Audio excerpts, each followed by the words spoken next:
सभी साथियों को मौनी अमावस्या की बहुत बहुत शुभकामनाएं। मौनी अमावस सनातन धर्म का एक अत्यंत पावन व्रत पर्व है। इसे माघ मास की अमावस्या भी कहा जाता है। इस दिन मौन स्नान, दान और जप तप पूजा का विशेष महत्व बताया गया। सबसे महत्वपूर्ण और खास बात, इस दिन मौन रहकर किया गया जप और ध्यान कई गुना फल देता है। इस दिन खास करके दान जरूर करना चाहिए। अन्न, वस्त्र, काले तिल, गुड़, चावल, कम्बल या फिर धन का दान शास्त्रों में कहा गया है। मौनी अमावस के दिन दान करने से 100 गुना फल मिलता है। कथा को अंत तक अवश्य सुने। ये कथा एक ऐसे गांव की जहाँ पर प्रकृति अपनी अनुपम छटा बिखेरती थी। कल कल करती नदियाँ, हरे भरे खेत और सांझ ढलते ही मंद पवन में बहती मधुर लोक गीतों की ध्वनि। किंतु इस रमणीयता की देख रेख में भीषण अंधकार भी पनप रहा था। एक ऐसा अंधकार जिसने पूरे गाँव के जीवन को निगल लिया था। नियति ने ऐसा खेल खेला था, नियति की विधि से बचाना किसी मनुष्य के लिए असंभव था। उस गांव में एक व्यक्ति रहता था जिसका नाम था भैरव। नाम के अनुरूप ही उसका व्यक्तित्व था। भैरव की क्रूरता के कारण उसका नाम और चर्चा दूर दूर तक फैला हुआ था। उसका हृदय पत्थर की तरह ठंडी और कठोर शिला बन चुका था, जिसमें दया, करुणा, ममता या फिर प्रेम का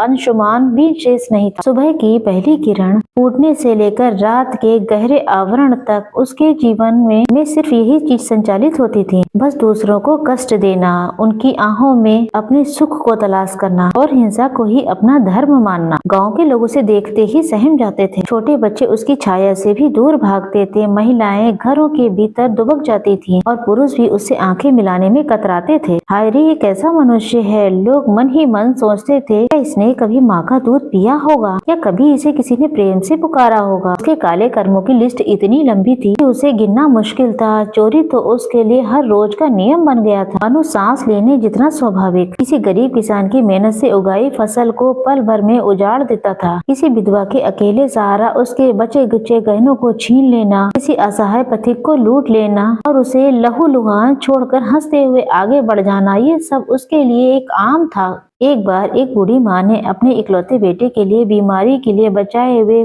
कुछ पैसे बचाने की विनती की थी। बेटा, मेरे पास कुछ नहीं बचा है, मेरे बीमार बेटे के लिए थोड़े से पैसे हैं, इसे मत ले जा।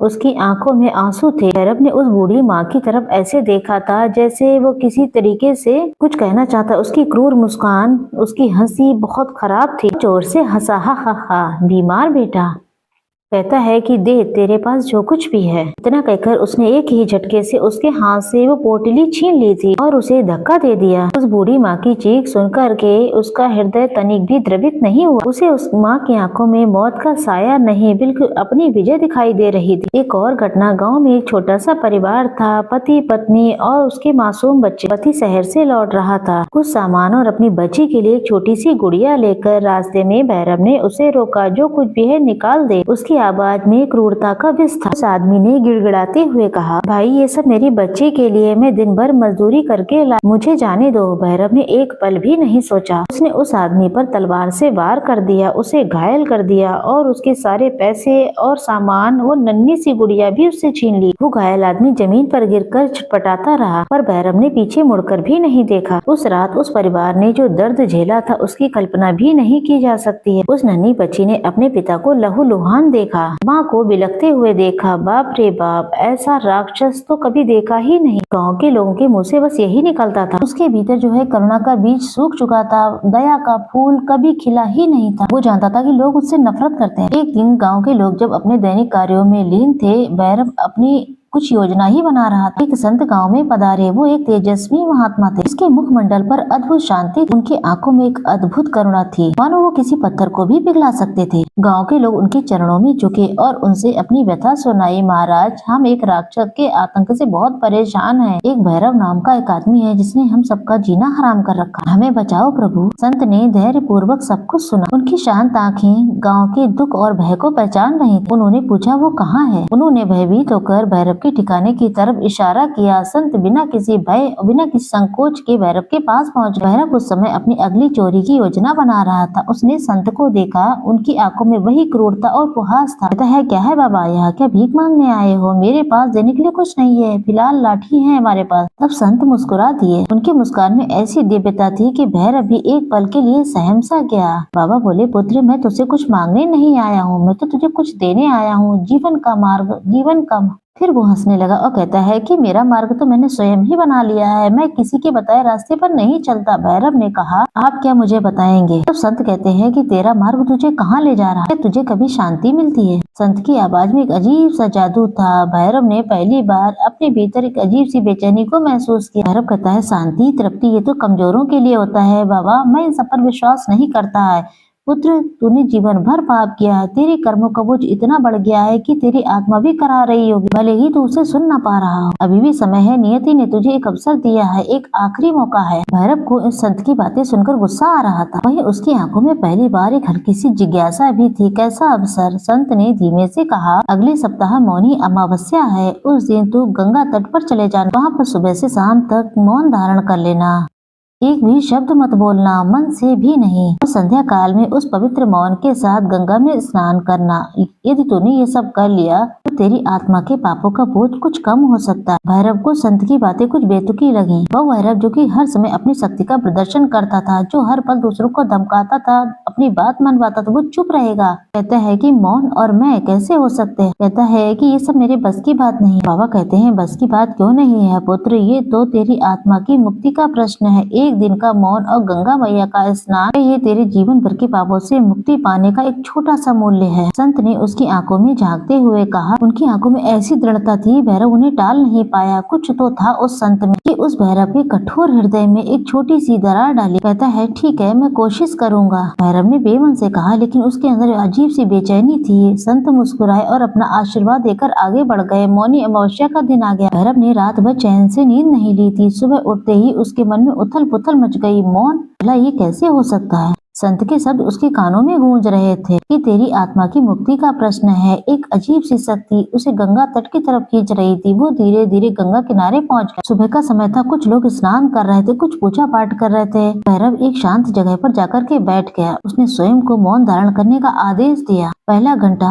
दूसरा घंटा, इसके लिए एक एक पल सदियों सा बीत रहा था। उसका मन एक उद्दंड घोड़े की तरह भाग रहा था। ये क्या बकवास है, मैं यहाँ पर क्यों बैठा हूँ? मुझे तो गाँव जाकर किसी का धन लूटना चाहिए था या किसी को डराना था। उसके भीतर की पुरानी आदतें उसे उकसा रही थी, लेकिन संत के शब्द एक भी नहीं, मन से भी नहीं, उसे रोके हुए थे। धीरे धीरे जैसे जैसे मौन गहराता गया, बाहरी दुनिया का शोर शांत हो गया। पहली बार उसे अपने भीतर इतनी शांति मिली थी कि वो अपने मन की गहराइयों को सुन पा रहा था। वहाँ उसे सिर्फ एक ही आवाज सुनाई दी। एक एक करके उसके जीवन के सारे अध्याय खुलने लगे। हाय राम, वो बूढ़ी माँ जिसके बेटे की मैंने दवाई के पैसे छीन लिए थे, उसकी आंखों में कैसी बेबसी थी। उसका बेटा, क्या वो बच पाया होगा? नहीं नहीं, वो मर गया होगा, वो भी मेरी वजह से। एक स्मृति ने उसके हृदय पर हथौड़े की चोट की। वो बच्ची जिसकी गुड़िया मैंने छीनी थी, उसकी चीखें, वो नन्ही सी आत्मा, मैंने उसे क्या दर्द दिया था। उसके पिता को मैंने मौत के मुंह में ढकेला था। उसकी आंखें नम होने लगी, पर अभी भी आंसू नहीं बह रहे थे। कहता है, न जाने मैंने कितने परिवारों को बर्बाद किया, कितनों को भूखा मारा, कितनों के दीपक बुझाए। एक एक करके सारे चेहरे उसकी आंखों के सामने नाचने लगे। वो किसान जिसकी फसल लूटी थी, वो व्यापारी जिसका सामान छीना था, वो युवक बिना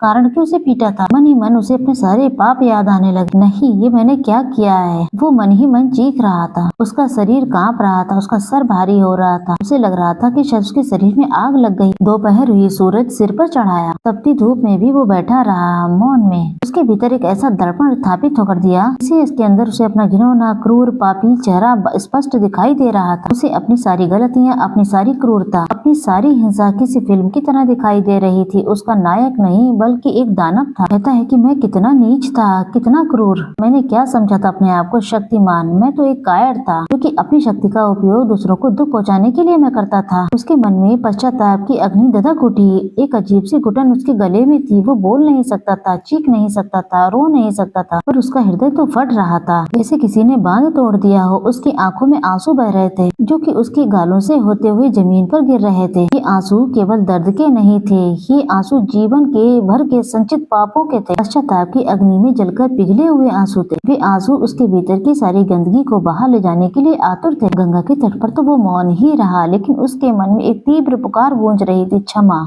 हे प्रभु, हे गंगा मैया क्षमा करो, मैं पापी हूँ, मैं अधर्मी हूँ, मुझसे भयंकर भूल हुई है, मुझे अपने पापों से मुक्ति दो। उसकी आत्मा बिलक रही थी, वो अपनी आंखों से बहते हुए आंसू को रोक नहीं पा रहा था। ये आंसू उसके जीवन के सबसे बड़े पवित्र आंसू जो उसके हृदय को धोने का प्रयास कर रहे थे। संध्या होने लगी थी, सूरज की किरणें धीमी पड़ गई थी, गंगा का जल जगमगा रहा था, भैरव का शरीर कांप रहा था, लेकिन उसका मन शांत होने लगा था, जैसे कि तूफान के बाद शांत हो जाता है। उसने देखा कि एक वृद्ध साधु उसकी तरफ आ रहे हैं। उनका मुखमंडल शांत और दिव्य था, उनकी आंखों में अद्भुत चमक थी। साधु उनके पास आकर बैठ गए। भैरव अभी भी मौन था। उस साधु की आंखों में उसे न ही कोई क्रोध न ही कोई घृणा दिखाई थी। तब साधु बाबा कहते हैं कि पुत्र, तूने अपने मौन को सिद्ध कर लिया है। साधु ने मधुर स्वर में कहा। भैरव मौन ही रहा। उसकी आंखों से और आंसू बहने लगे। वो साधु को अपनी पीड़ा बताना चाहता था, अपने पाप स्वीकार करना चाहता था। उसका मौन अभी खंडित नहीं हुआ था। बाबा कहते हैं, मुझे पता है पुत्र, तू क्या कहना चाहता है। तेरे आंसू ही तेरी कथा कह रहे हैं। तूने जीवन भर पाप किए हैं, पर आज तेरी आत्मा जाग गई है। ये मौन, ये पश्चाताप, ये आंसू, यही तेरी पापों का प्रायश्चित है। साधु ने उसे सहारा दिया और पूछा, जा गंगा में डुबकी लगा। ये गंगा मैया ये सारे मैल को तेरे धो देंगी। भैरव धीरे धीरे उठा। उसके पैर कांप रहे थे, लेकिन उसका हृदय हल्का हो रहा था। वे गंगा के पवित्र जल में उतरा। एक डुबकी लगाई, दो डुबकी लगाई, तीसरी डुबकी लगाते ही उसे लगा कि उसके शरीर से एक विशाल बोझ उतर गया। गंगा का ठंडा जल उसके शरीर को शांत कर रहा था। उसे लगा कि माँ गंगा उसे अपने आंचल में समेट कर सारे पापों को उसके धो रही है,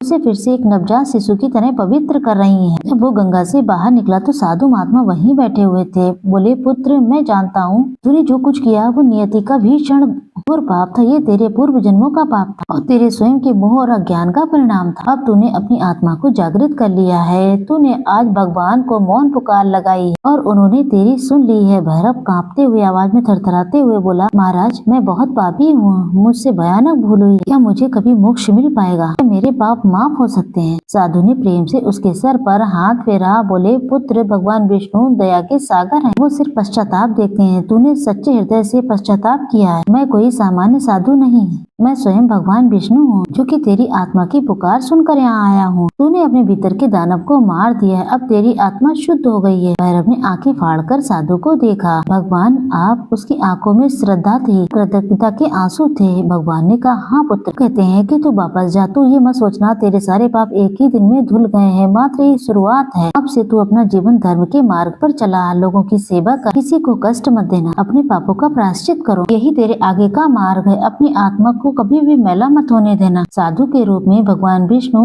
अंतर ध्यान हो गए। भैरव वहीं गंगा के तट पर घुटनों के बल बैठ गया। उसकी आंखों में कोई क्रोध नहीं था, कोई क्रूरता नहीं, बस असीम शांति थी, भक्ति और कृतज्ञता थी। उस दिन के बाद भैरव बदल गया। वो वही भैरव था, उसका हृदय पिघल चुका था। वो गांव में वापस लौटा, लेकिन अब वो डराता नहीं था किसी को, बल्कि उनके पैरों में झुककर अपनी गलती के लिए माफी मांगता था। कहता था, मुझे माफ कर दो भाइयों बहनों, मैंने तुम सब पर बहुत अत्याचार किए, मैं एक पापी था। उसकी आंखों में सच्चे आंसू थे। सबको पता लगा कि भैरव सच में बदल गया है। वो अब चोरी नहीं करता, किसी को सताता नहीं है, बस दिन रात दूसरों की सेवा करता है। उन सबका हृदय भी पिघलने लगा। वो बूढ़ी माँ जिनके बेटे के पैसे उसने छीने थे, भैरव ने उनकी बहुत सेवा की। उस बच्चे के परिवार से भी उसने क्षमा मांगी और सब कुछ किया जो कुछ वो कर सकता था। भैरव ने अपना शेष जीवन तपस्या और सेवा में व्यतीत कर दिया। उसने एक छोटी सी कुटिया बनाई, वहीं रहकर वो सबकी मदद किया करता था। मौनी अमावस्या के एक दिन में मौन व्रत रखने से एक पापी की मौन पुकार से भगवान विष्णु ने सुना और उसे मुक्ति का मार्ग दिखाया। ये कथा हमें सिखाती है, चाहे व्यक्ति कितना भी गिर जाए, कितने भी पाप कर ले, अगर वो सच्चे हृदय से पश्चाताप कर ले और प्रभु की शरण में जाए, तो उसके लिए मुक्ति के द्वार सदैव खुले रहते हैं। भगवान की करुणा असीम है। वो अपने भक्तों को चाहे वो कितना भी पापी क्यों ना हो क्षमा कर देते हैं। बस